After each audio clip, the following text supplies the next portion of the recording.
receive the most levels, the highest levels of placation, right? It's like, oh yes, you're the best, blah, blah, blah. A lot of ego stroking, a lot of yes men. Right? That becomes problematic. And for a link to exactly what I'm talking about, you can click this link. It'll take you to the Gazette text.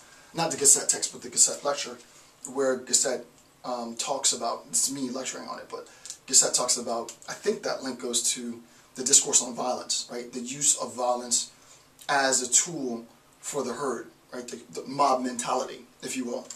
In a contemporary sort of 21st century account, I think this might develop into sort of flash mob mentality. It would, mob mentalities, 21st century, coordinated flash mob mentality might be 21st century. I mean, we're just beginning the 21st century, but at least that's where it looks like it's going. Okay, number 4. Okay, so we understand that, right? I teach, I just want to go back to 3 just really quick. I'm going to do that a little fast. I teach the herd seeks to preserve one type, the herd, and defend itself on both sides against those who degenerated from it, right? So degeneration, that being a station below, and those who tower above it. The way that those in the station below are kept in the check is that they're insulted, they are the objects for the imposition of violence. Those above, they are placated, they are given the obligation to be the first servants, all of which insulates the herd from those below, those above. Okay, number 4, morality is the condition of the herd. Very good sentence, right? Morality, then, becomes the condition of the herd.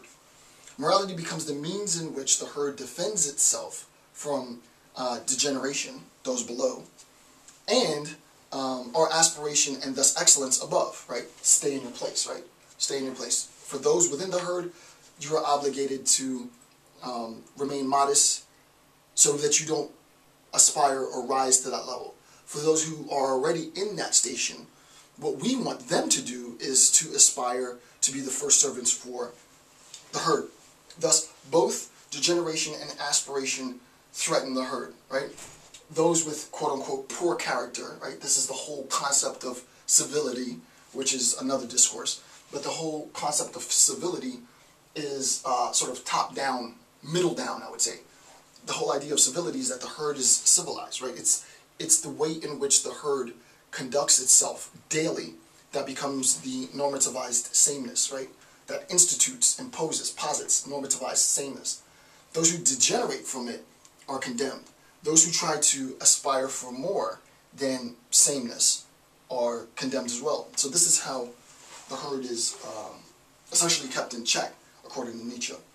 So my, and I think this is it's a relatively short section, my claim is this, right? And this is what Nietzsche says in note 287, my philosophy aims at an ordering of rank, not an individualistic morality, right? The idea is the first misconception, well, not the first, there's many misconceptions of Nietzsche's account. One of the main misconceptions of Nietzsche's account is that it becomes this relativistic morality, where if you have a desire, you can act on any whim. Nietzsche says right here in note 287, that's precisely what I'm not doing, right? He says, quote, my philosophy aims at an ordering of rank, not an individualistic morality.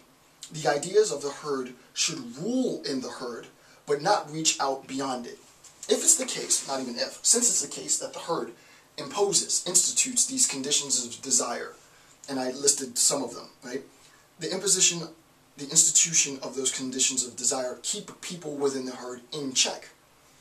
Nietzsche's saying that, okay, if that's going to be the case, that these conditions of desire are going to keep those members in the herd in place, then at least contain those conditions of desire within the herd. The attempt to then impose those conditions of desires in an ordering of rank above and an ordering of rank below is precisely what he has a problem with, at least at this level. It gets more complicated later. So the ideas of the herd should rule in the herd, but not reach out beyond it. The leaders of the herd require a fundamentally different valuation. We saw this in the notion of the shepherd, which he talks about. The leader of the herd, the shepherd follows, is responsible, if you will, for the flock. The very characteristics that are imposed on the flock cannot be assumed by the shepherd. Where the flock is characterized as a flock, the shepherd is an individual. Hence the opposition, right? You get the idea. I'm not going to rehash this. He says this, right? So the leader of the herd requires a fundamentally different valuation. They must impose moral valuation without being subject to such valuation. And I have a note there. This is a quote from 284. He says, quote, this is the bottom, in the footnote. In the shepherd, this antagonism becomes patent. He must possess opposite qualities of the herd. The shepherd must possess opposite qualities of the herd. And then lastly, for their own action, as we do independent or then beasts of prey. And what Nietzsche is saying is important on at least two grounds. So, just so that this is clear. He's saying, and I can erase all of this, insofar as we're talking about the herd, right? Insofar, I'm running out of ink again. Insofar as we're talking about the herd, and we're talking about the leader of the herd, right? So here's the herd. How would I draw this? Yeah, I'll draw it like this. Here's the herd. Yeah. Here's the herd. Here's the leader of the herd.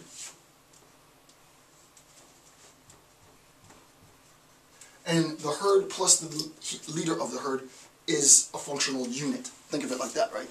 So the herd plus the leader of a herd is the functional unit. The idea of the herd should rule in the herd, but not reach out beyond it. The leader of the herd requires fundamentally different valuations. Remember the idea of valuations. It seems like he just threw that in there. It doesn't have this idea of different valuations. It doesn't have any real significance, but it has profound significance, right? Because what we recognize is that the herd plus its leader, right? The idea that the herd and the shepherd together create a paradigm, a system in which the actions of the herd and the leader then are imposed on both those who degenerate from it and for those who aspire or move to a station above. In the external world, we recognize that with respect to valuation, Nietzsche introduces in the last bit of that sentence, and this is important because you might not catch it, right? In the last bit of that sentence, Nietzsche talks about valuation, and we recognize that with respect to valuation, he says that there are no, I forget the note, one of the notes, he says something along the lines that there are no moral phenomena, right? So we know that there are no moral, right? We know that there are no moral phenomena, right? Morality does not reveal itself in terms of existent objective reality. So we'll say objective reality, right? It isn't the case that objective reality reveals moral truths. That's not the case at all. It's that, really, to be technical, the leader of the herd colors, right? And not just the leader of the herd, but the leader of the herd as representative of all human perceptive ability at this level, right? This becomes a structure in which we come to understand, at least the herd, come to understand reality, right? Reality is colored by, according to Nietzsche, in this misconstrued sense, right? In this misconstrued sense, reality is colored by this conflict. How do we make sense of the relationship between, remember, valuation, between the herd's leader, objective reality, and moral phenomena? That really is a question. And there's the misconception, and then there's the reality, right? It's at this point that the analysis gets sort of complicated and where people get lost in exactly what's going on. To make it clear, I'm just going to draw a very simple example. And I'll use colors so that you understand. This is the wrong way, and this will be the right way.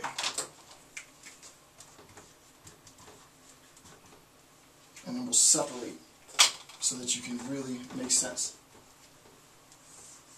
Okay, so we have the individual.